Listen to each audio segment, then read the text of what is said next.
Glory Emperor's Edition, Tutorial Part 8, Detailed Combat Part 2, Long Distance and Group Movement. If you click on a hex that is not highlighted for movement, then you will instruct the active unit to move automatically toward that hex each turn until the unit reaches this hex. The destination hex is marked with a chin symbol, and the unit with the auto-move destination is marked with a white circle. If you'd like to clear a long-distance movement order, just click on any unit with such an order and that order will be cleared. You can also issue a long-distance movement order to an entire military group. If you hold down the Control key and then left-click on a hex, then you can issue a long-distance movement order to the entire military group to which the currently active unit is attached.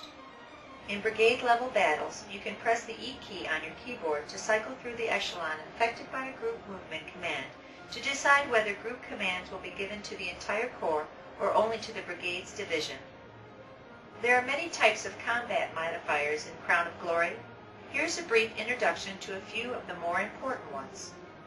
Movement penalties. There is a penalty to fire attacks if a unit moves before attacking.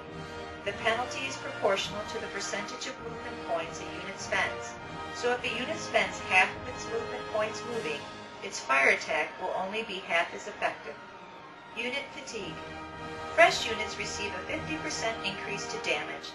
Fatigue units, on the other hand, do 25% less damage. Out of supply. Units that are out of supply do 25% less damage. Unit facing. The facing of the attacker and defender affect combat damage. The most effective attacks are made along the direction your unit is facing and are made against the flanks or rear of the targeted unit. Flanking bonuses. You can receive a flanking bonus to combat damage if you have several units adjacent and facing the same enemy unit. Units flank more effectively when they are flanking with other members of the corps. There is a combined arms bonus if the units flanking an enemy included infantry, a cavalry, and an artillery type of unit. Battlefield smoke. Smoke in both the attacker's hex and the defender's hex reduces combat damage. To see all the modifiers that affected your recent attacks, you can open the battle report from the Detailed Combat menu. Cascading morale loss. When a unit's morale falls below 0, that unit will become routed on its next turn, and may try to move automatically off the map. If a unit's morale breaks this way, then the morale of nearby allied units will be reduced by up to 1 full point of morale. In the same way, if an enemy unit's morale is broken, then the morale of nearby friendly units is increased by up to 1/4 of a point of morale. In this way, the collapse in morale of one unit can have a cascading effect and perhaps cause the morale collapse of the entire wing of an army. Reaction movement. You can order units to react during the movement of enemy units. If you press a number key on your keyboard, then you will give a reaction order to the currently active unit. The number that you press determines the reaction radius at which the unit will respond. For instance, if you press the 4 key, then your unit will react when the enemy unit moves within 4 hexes. Reaction happens automatically. Reacting infantry and artillery automatically fire at the unit that triggers their reaction, and reacting cavalry automatically move to a hex that is adjacent to the unit that triggers the reaction. The type of unit determines the maximum range of reaction.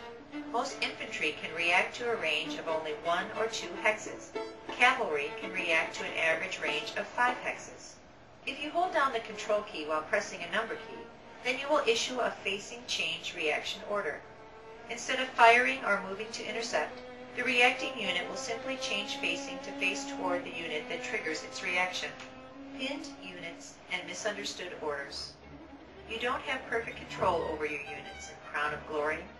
Units that are engaged directly with enemy units have a chance to become pinned, and when it is their turn in the movement order, they will automatically attack the unit directly in front of them and end their turn.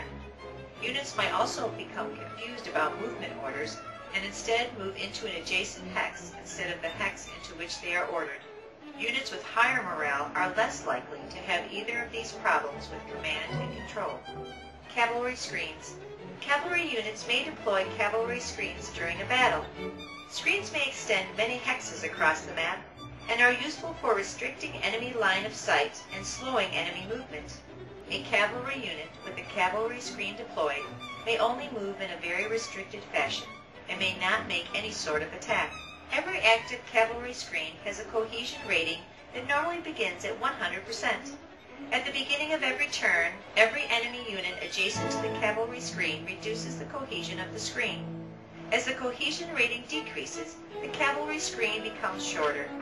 Light cavalry and lancers have the longest cavalry screens. Cossack cavalry have short cavalry screens, but their screens start with a 200% cohesion rating. Guard units. Guard units raise the morale of all adjacent friendly units by a small amount each turn. A unit may gain this benefit from no more than one guard each turn. Guards may not raise a unit's morale greater than 4, and each day of battle decreases this maximum by 1. Instant resolve. If you're ready to end a battle immediately, you can choose the Instant Resolve Combat option from the Detailed Combat menu. This concludes the 8th tutorial. Please refer to Chapter 12 in the game manual for more information on Detailed Combat.